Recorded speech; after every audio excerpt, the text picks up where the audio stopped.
logikanya gitu ya. Tapi gue tuh orangnya di saat di depan sama orang, gue akan merasa oke, gue jalanin. Ayo kita jalanin, coba. Kalau nggak dicoba, gimana kita tahu? Setelah kita coba, ada yang nggak beres, baru kita tahu. Gue orangnya begitu, ya. Gue orangnya begitu, guys. Gue tidak suka seujon sama orang, berpikiran buruk dulu sama orang. Tapi gue lebih baik mencoba dulu nih orang. Jujur nggak? Bener nggak? Bisa dipercaya nggak? Penipu nggak? Kan? Ya. Kalau nggak ada urusan bisnis, kalau nggak ada urusan endorse, kalau nggak ada urusan iklan, gue nggak bakalan mau. Gak bakalan mau, guys, karena gue udah trauma.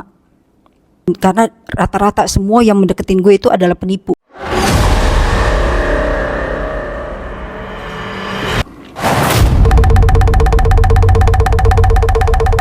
Kemarin pas gue ke Bogor itu ada kebetulan banyak ya. Misalkan ada yang beli konten gue dan member gue.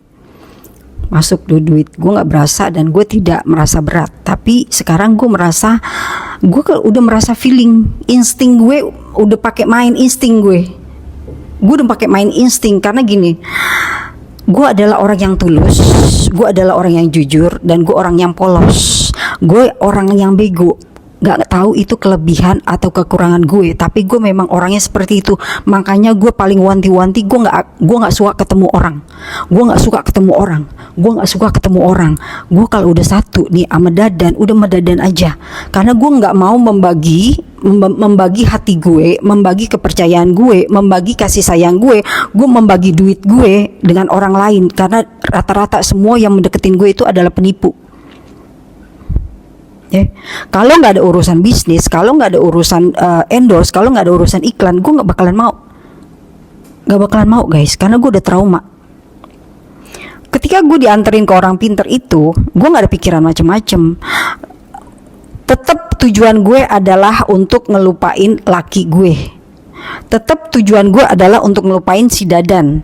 Tapi malah jadi bukan ngelupain si Dadan, malah jadi ngebersihin di badan gue, malah urusan di rumah, pantek, pagar, ya. Dia bilang katanya dia nggak bakalan bohong lah, ngapain dia ngebohong? Kalau dia ngebohong juga udah kaya kali lah. Gue kalau gue udah kaya kali, nggak miskin, nggak nyari orang pinter. Logikanya gitu ya. Tapi gue tuh orangnya di saat di depan sama orang, gue akan merasa oke, gue jalanin. Ayo kita jalanin, coba. Kalau nggak dicoba, gimana kita tahu? Setelah kita coba, ada yang nggak beres, baru kita tahu. Gue orangnya begitu, ya. Gue orangnya begitu, guys. Gue tidak suka seujon sama orang, berpikiran buruk dulu sama orang. Tapi gue lebih baik mencoba dulu nih orang. Jujur nggak? Bener nggak? Bisa dipercaya nggak? Penipu nggak? Kan gitu. Itu aja intinya. Kalau dia bisa menghargai 2 juta, 5 juta, konotasinya kemungkinan dalam hati gue punya harapan nih orang bisa ngebantu ekonomi gue lebih baik. Tapi ternyata enggak. Orang dia aja pas-pasan, gimana dia mau ngebantu gue? Kan gitu. Kalau dia berlebihan, mungkin kita bisa menalar, oh dia udah punya ini, udah segini, berarti dari ilmunya itu dia sudah mempunyai penghasilan yang lebih. Sedangkan pekerjaan gue seperti ini, dan gue selalu seperti ini. Mau ketemu orang pinter, nggak ketemu orang pinter, pemasukan gue jelas dari YouTube, dari Facebook, dari Instagram, dari TikTok, sedikit walaupun sedikit, ya kan. Tambahannya gue adalah OnlyFans, dan sekarang ada Traktir, dan sekarang ada Geng Now. Itu tambahan gue, bonus gue. Itu yang udah jelas gitu loh. Cuman dalam arti gini, tidak ada yang spesial dalam 2 bulan ini. Makanya gue akan ngoceh. Gue akan feeling, gue akan merasakan sesuatu. Wah, sorry ya, walaupun kita udah, gue dicap kemarin makan duit haram. Dari mana? Emang gue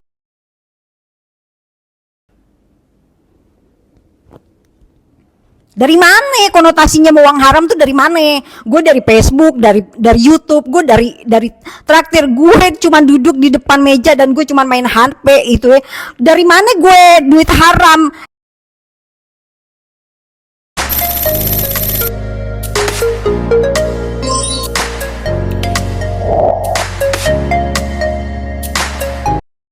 konotasinya beda. Silakan lu beropini, silakan lu mengejas gue, silakan lu mencoba menghakimi gue, tapi yang jelas yang bisa menghukum gue yang di atas. Dan pemikiran gue itu ke yang di atas itu luas. Makanya gue nggak pernah takut sama manusia, guys. Gue nggak pernah takut sama dukun gitu loh. Gue hanya ngetes gitu loh. Kayak dukun yang di Bandung, kayak dukun yang di Bogor ini, gue kalau feeling gue udah merasa gue dibohongin dan tidak merasakan hasilnya, gue akan ngomong, ngoceh, dan gue akan bilang, dan gue akan ngonten, gitu aja intinya. Dari kemarin, dari semalam, gue mikir, nih yang di Bogor nih bohong, ya. Setiap kali kalau gue ngontak dia nih, nge-WA gitu ya, gue nanya soal yang malam Jumat tuh yang barang-barang di warung ya. Setiap kali kalau gue nge-WA nih nanyanya, kapan lagi kesini, gue ulangin nyampe berkali-kali. Jadi gue feeling gue biasanya kuat, guys, karena gini, gue itu tipe kalau orang yang polos dan jujur. Ketika gue ketemu orang, gue nggak akan seujon. Tapi ketika gue udah ditipu, gue akan merasa dan gue akan berasa gitu loh. Intinya gini aja, yang kemarin aja belum kelihatan. Jadi setiap pertemuan, setiap ngechat, tanya, seharusnya kan gini ya, namanya kita minta bantuan tolong sama orang, yang ditanya adalah gimana hasilnya, ada perubahan nggak? Seharusnya kan begitu. Yang selalu dari ucapannya dia, kemarin kan tante habis makan duit haram, kata dia, karena kronologinya adalah beda, konotasinya beda sama gue. Karena gini, pemikiran gue adalah kita dapat uang dari judi online itu katanya haram. Enggak, gue nggak terima. Ya, penjelasannya adalah kita adalah tukang endorse. Tukang endorse itu tidak mengetahui uang itu makannya dari mana. Loh, logikanya gini, dia aja makan dari duit gue, nggak tahu itu duit dari mana, ya kan? Sama juga ketika gue pergi umroh, pada pertama kali gue dapat rezeki banyak, 2017 ya, itu duit gue adalah dari judi online, promosi, iklan ya, dan gue bisa pergi umroh dengan lancar dan kekuasaan Tuhan. Artinya Allah memberikan rezeki gue dengan caranya agar gue bisa nyampe ke rumahnya. Jadi kalau orang bilang pemikirannya uang judi online itu haram, salah. Toh pada dasarnya ketika gue ke orang pinter, mereka makan dari duit gue kan. Mereka nggak tahu itu duit dari judi online. Kalau gue berasa itu adalah jual diri, misalkan gue check in dapat duit, nah itu uang haram.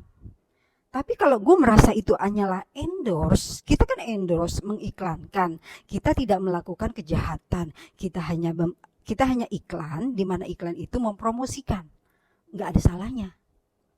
Jadi kalau penjelasan orang itu duit haram saat melakukan judi online, ya, duit haram saat melakukan transaksi untuk melakukan invest judi online. Tapi kalau untuk iklan mempromosikan, kita nggak pernah tahu itu duit dari mana.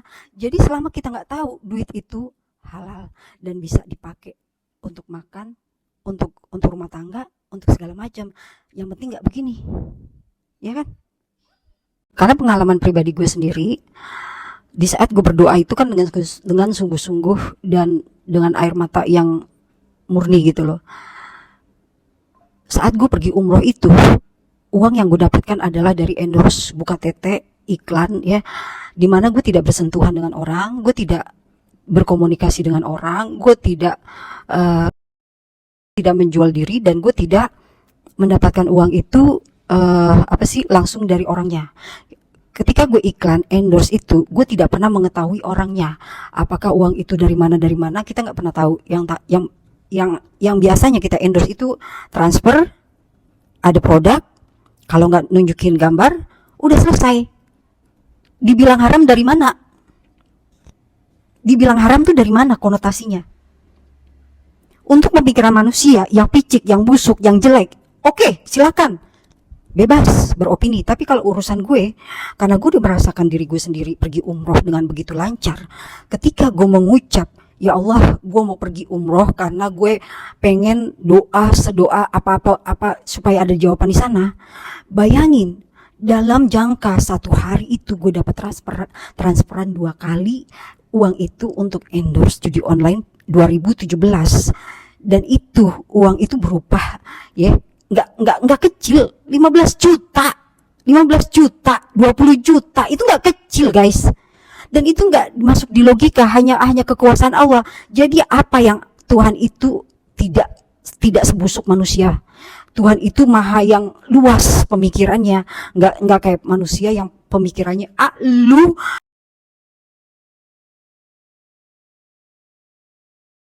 begini, tidak menurut penilaian Tuhan.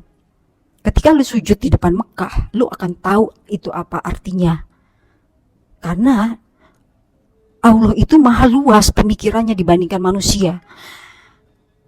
Apa yang dipikirin manusia itu belum tentu apa yang Tuhan pikirkan, karena dia maha sensitif dan mengetahui apa yang kita butuhkan. Karena kita posisinya adalah orang entertain, maka dikasihnya lingkungan yang uangnya notabene dari situ. Kalau gue jualan konten, orang bilang haram, terserah lu, karena lu yang ngocok, itu jadinya haram.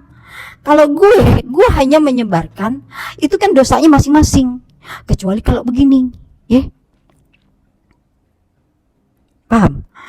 Jadi, kalau dibilang haram, itu menurut otak manusia. Gue tidak melakukan. Selama gue jualan dari rumah, gue tidak pernah ketemu orang, gue tidak menjual diri keluar masuk dari hotel. Menurut gue fine aja. Fine aja. Itu kebutuhan manusiawi gue. Kalau gue nge-share, ibarat lu punya pacar yang biasa ngepap, yang biasa tuker-tuker foto berdua, ya kan, terus video call. Sedangkan gue aja video call, lu mau minta video call sama gue aja, jangan sampai ubun-ubun nyampe gue, nggak bakalan gue layanin, coy.